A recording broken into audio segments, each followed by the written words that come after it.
The whole point of education is to get people to learn. A friend of mine, old friend, actually very old, he's dead. That's as old as it gets, I'm afraid. So, but a wonderful guy, he was, a wonderful philosopher. He used to talk about the difference between the task and achievement senses of verbs. You know, you can be engaged in the activity of something, but not really be achieving it. It's like dieting. It's a very good example, you know. There he is, he's dieting. Is he losing any weight? Not really. Teaching is a word like that. You can say, there's Deborah, she's in room 34, she's teaching. But if nobody's learning anything, she may be engaged in the task of teaching, but not actually fulfilling it.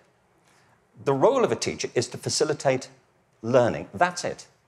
And part of the problem is, I think, that the culture of, the dominant culture of education has come to focus on not teaching and learning, but testing. Now, testing is important. Standardized tests have a place.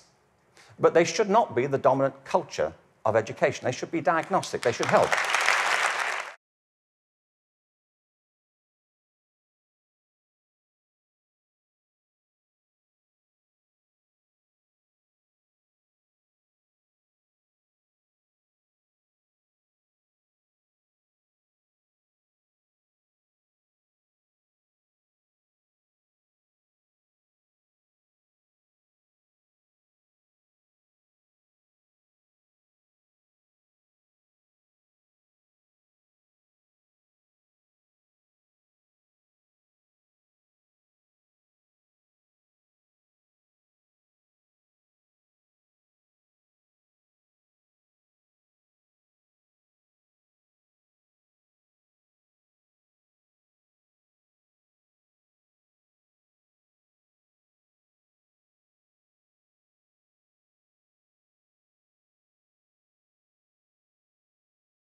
Some of y'all might know, about 5 years ago, I was an analyst at a hedge fund, and I was in Boston, and I was tutoring my cousins in New Orleans remotely. And I started putting the first YouTube videos up really just as kind of a nice to have, just kind of a supplement for my cousins, something that might, you know, give them a refresher or something. And as soon as I put those first YouTube videos up, something interesting happened. Actually, a bunch of interesting things happened. The first was the feedback from my cousins. They told me that they preferred me on YouTube than in person.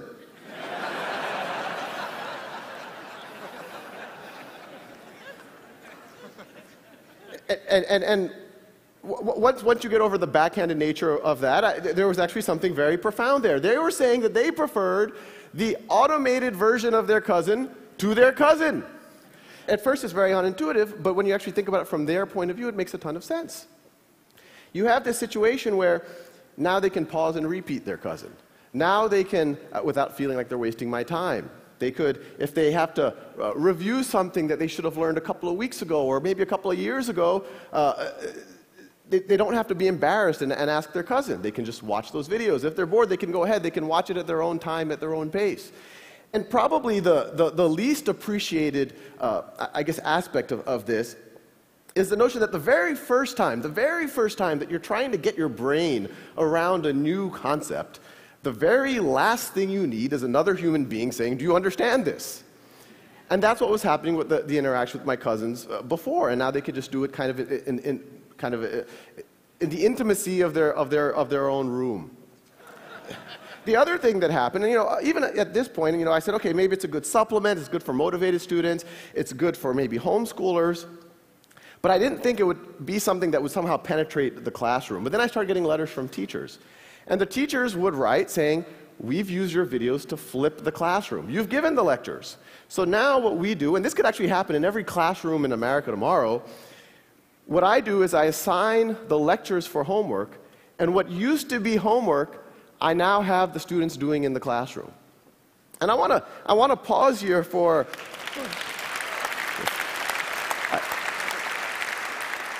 I want to pause here for a second because there's a couple of interesting things. One, when those teachers are doing that, there's the obvious benefit. There's the benefit that now their students can enjoy the videos in the way that my cousins did. They can pause, repeat at their own pace, at their own time. But the more interesting thing, and this is the unintuitive thing when you talk about technology in the classroom, by removing the one-size-fits-all lecture from the classroom and letting students have a self-paced lecture at home, and then when you go to the classroom, letting them do work, having the teacher walk around, having the peers actually be able to interact with each other, these teachers have used technology to humanize the classroom. They took a fundamentally dehumanizing experience, a bunch of 30 kids with their fingers on their lips, not allowed to interact with each other. A teacher, no matter how good, has to give this kind of one-size-fits-all lecture to 30 students, blank faces, slightly antagonistic, and now it's a human experience. Now they're actually interacting with each other.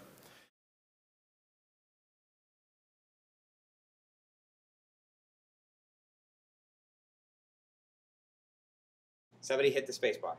Is somebody gonna jump out of this? No.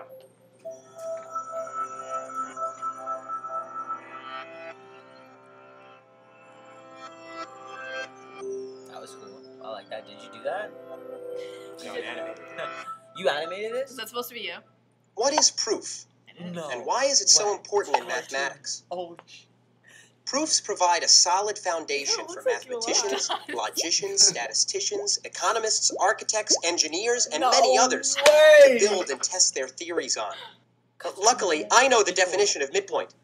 It is basically the point in the middle. What this means is that the doubt that some theorem is true. Can you put me? Then you I'm use those watching it. theorems like Oh, That was really good. lesson, I Scott love Kennedy. Is that cool? That was That's awesome. I sass. really liked it. Yeah, so it's on this website, TED Ed, that has like over Oh, a that's billion.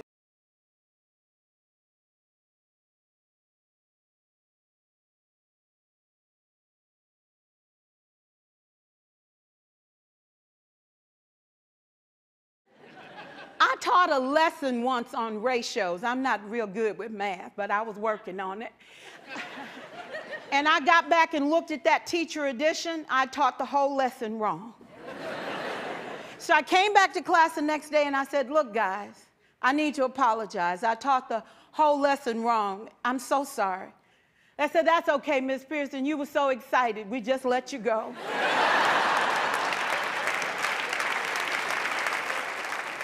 I have had classes that were so low, so academically deficient that I cried. I wondered, how am I going to take this group in 9 months from where they are to where they need to be? And it was difficult. It was awfully hard. How do I raise the self-esteem of a child and his academic achievement at the same time? One year I came up with a bright idea. I told all my students, you were chosen to be in my class. Because I am the best teacher and you are the best students, they put us all together so we could show everybody else how to do it. One of the students said, really? I said, really? We have to show the other classes how to do it. So when we walk down the hall, people will notice us. So you can't make noise, you just have to strut. And I gave him a saying to say, I am somebody. I was somebody when I came. I'll be a better somebody when I leave. I am powerful and I am strong. I deserve the education that I get here. I have things to do, people to impress, and places to go. And they said, yeah. You say it long enough, it starts to be a part of you. And so,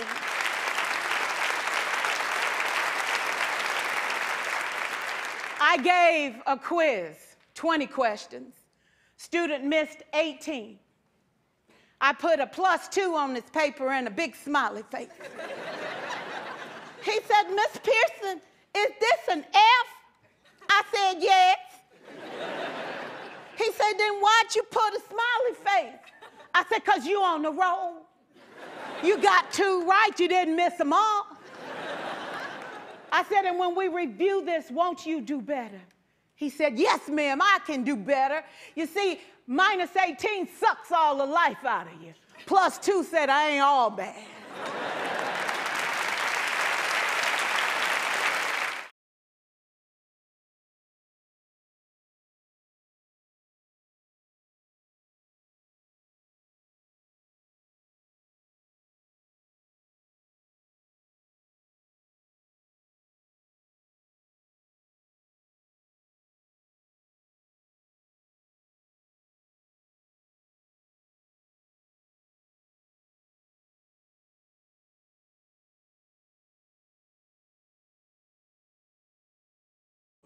we set up a foundation which now has, for 11 years, has 3 schools, where we started asking the same questions. How do you redesign school for wisdom?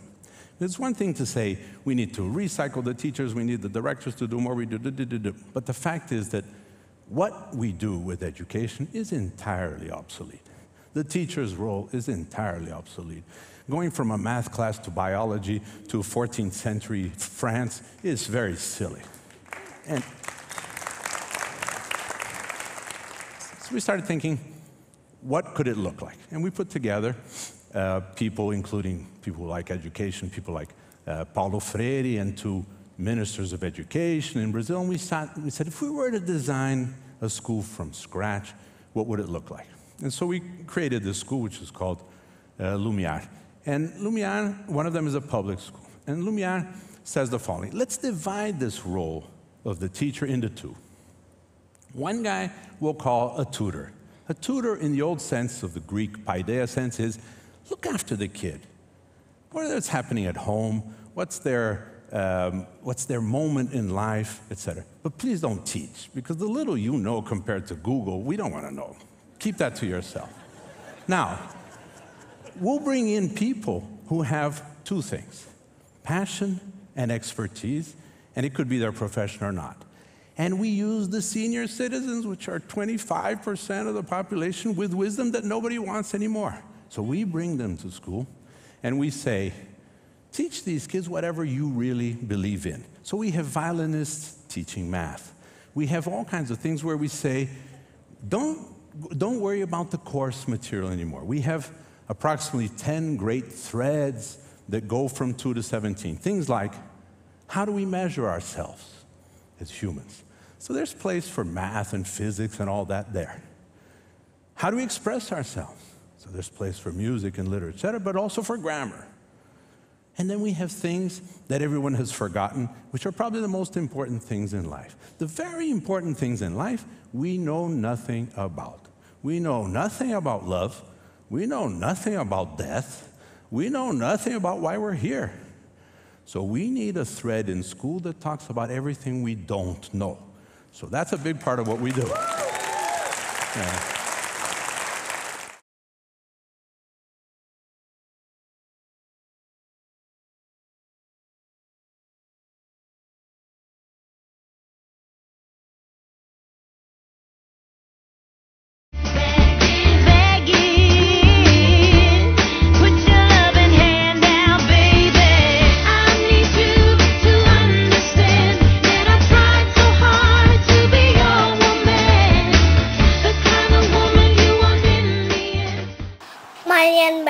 Step your game up, oh. Step your game up, oh.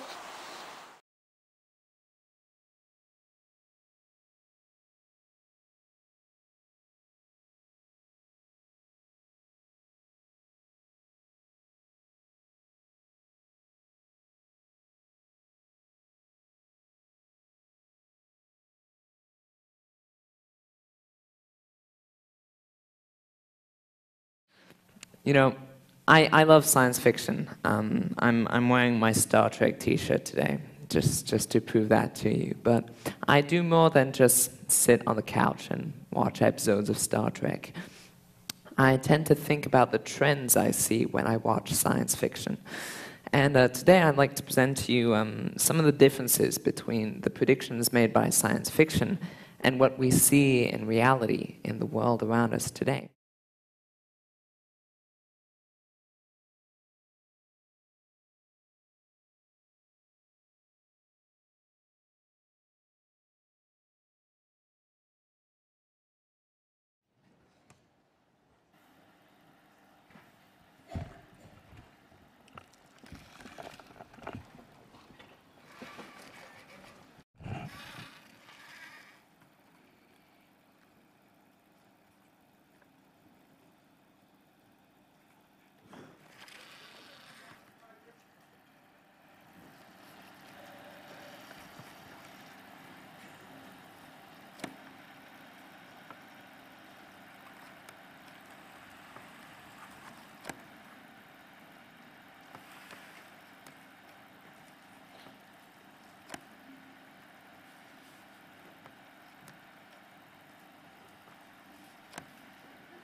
not far from where I live, is a place called Death Valley.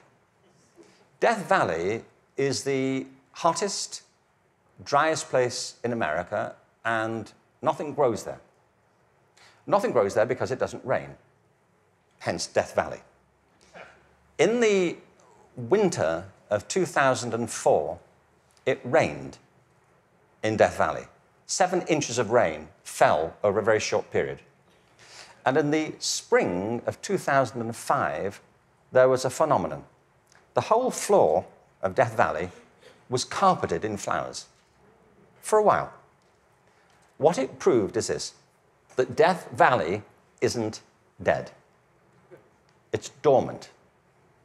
Right beneath the surface are these seeds of possibility, waiting for the right conditions to come about. And with organic systems, if the conditions are right, life is inevitable. It happens all the time. You take an area, a school, a district, you change the conditions, give people a different sense of possibility, a different set of expectations, a broader range of opportunities. You cherish and value the relationships between teachers and learners. You offer people discretion to be creative and to innovate in what they do. And schools that were once bereft spring to life. Great leaders know that. The real role of leadership in education, and I think it's true at the national level, the state level, at the school level, is not and should not be command and control.